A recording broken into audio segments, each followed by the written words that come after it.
Hello, hello, hello. Hello, hello, everyone. How is everyone doing this evening? We're notifying your viewers. Okay. I got all kinds of notifications bouncing down in my in front of me. If you're just coming in, please invite a friend. If you're on TikTok, please double tap the screen. Give me some likes. Hi, Jazor. How Jazor Dan? I hope I'm saying your name right. Hi, Pilot Jones. How are you? Thank you, thank you, thank you. Hello, hello, hello to all of my friends. Y'all feel more like family now because I've been talking with you all and answering your questions and going back and forth, and y'all check on me and I check on y'all.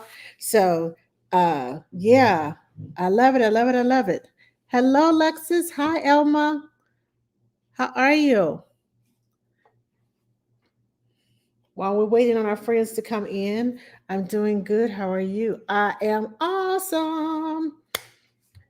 I am awesome, awesome, awesome. Okay, so I'm sitting here with one of my friends. She's getting ready to go to work, but one day, hopefully soon, I'll get her on here. She's a postpartum doula, and this is Miss Sheila. Hello, hello. They can't see you on this camera. Can you see me now? Can you see me now? Hello. Yeah, this is Miss Sheila, and she is a postpartum doula. So all of you all who are going through postpartum, this is who I call when I'm like, okay, I know I have told you all that I try not to practice outside my scope of training. So I am trained to recognize postpartum. She is trained to handle it. Okay.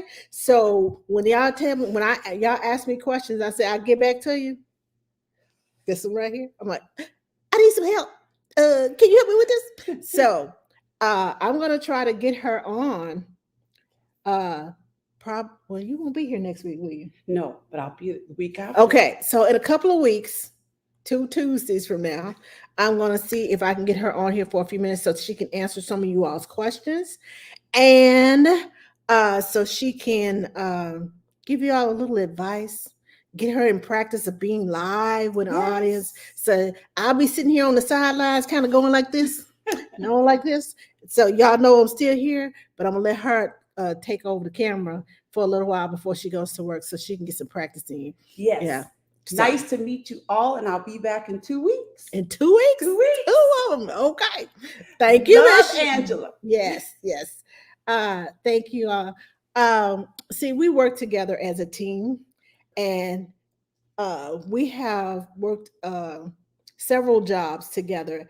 I am a newborn care specialist. She's a postpartum doula. I take care of the baby. She takes care of the mama. And Janessa, who is not here, she's our third one. I work, Sunday through Thursday. Janessa was working Friday and Saturday. So we call ourselves the A team because Janessa and I are there overnight, and Sheila's there doing the day, taking care of mama. So yeah, it takes a village to raise a child. Trust me, it takes a village. So wherever your village is, find them. Your tribe, find them. Don't be afraid to ask questions. Now, yes, Pilot Jones, we are the A team. And yes, we are one big happy family. Hi, Quilise. I hope I said your name right. How are you? Okay, so tonight we are talking about risky play. I don't know if you all saw my video earlier today about risky play. My little girl that I take care of, she loves to climb on chairs.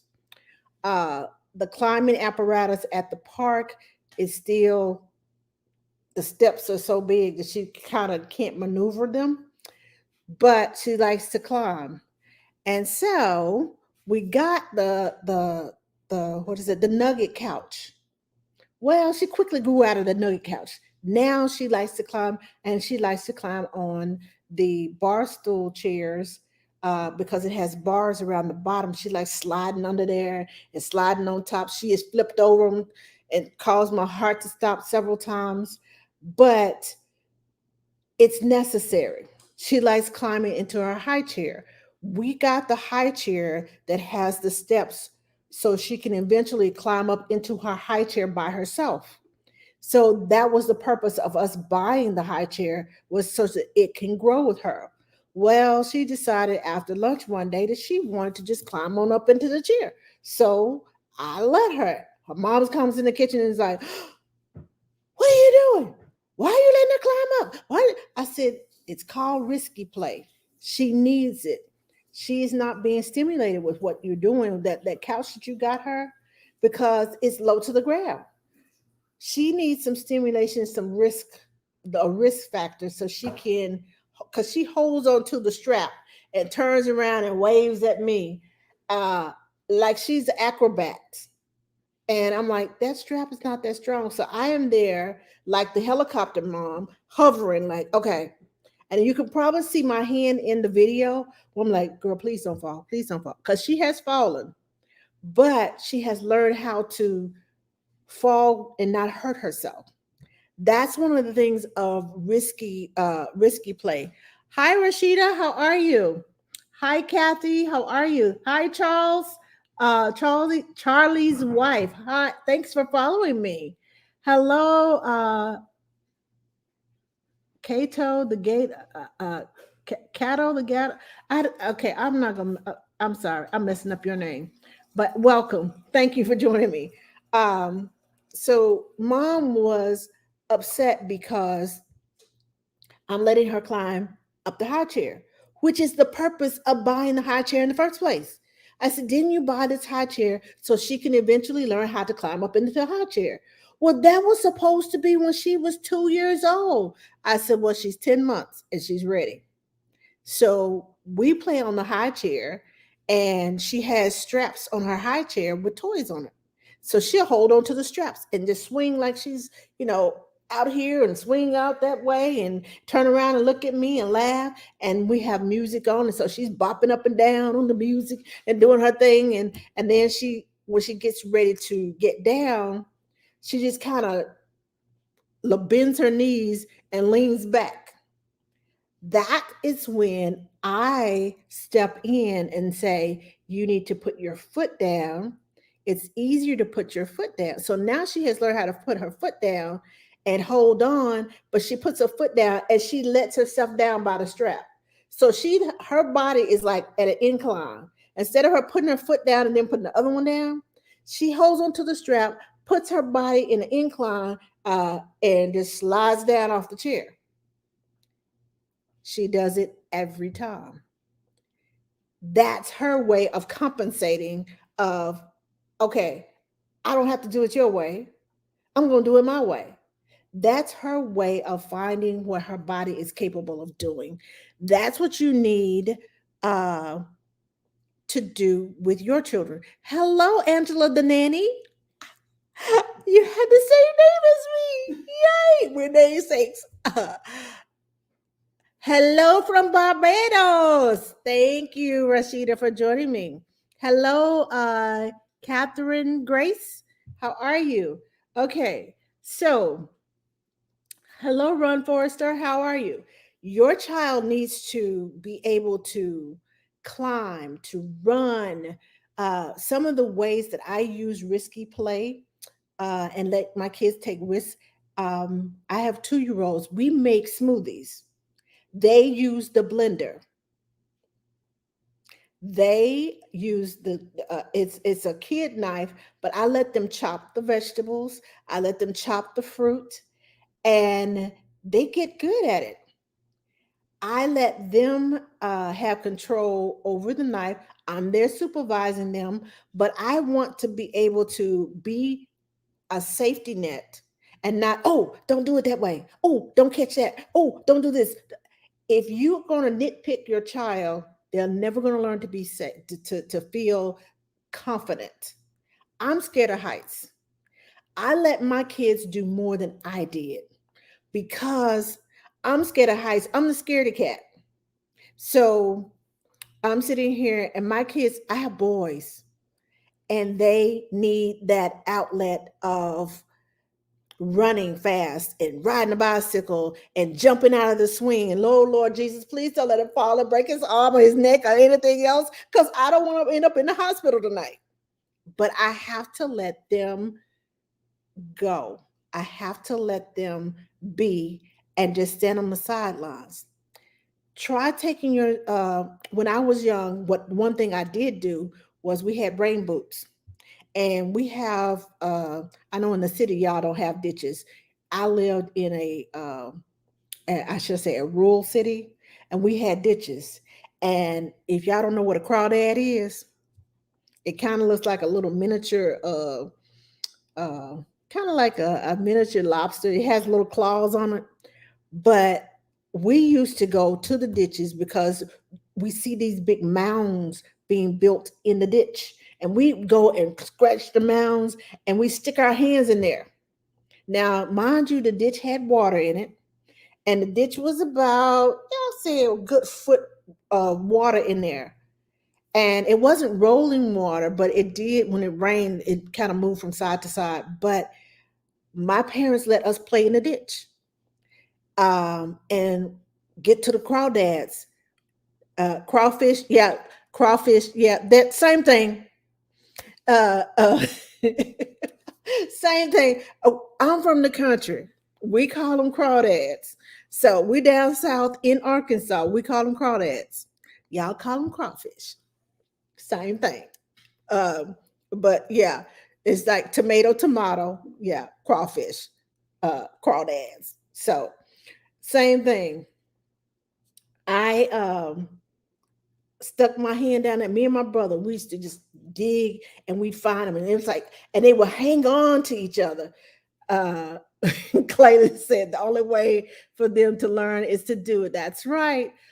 Crayfish, crawfish, crawdads, all the same thing. Exactly. All the same thing.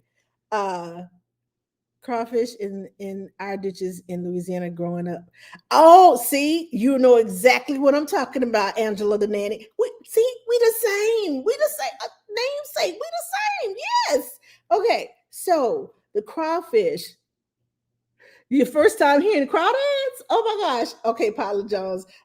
We're from the South, so that's what we call them. But another thing I used to do, my brother, we had a porch, and it was about 4 feet off the ground.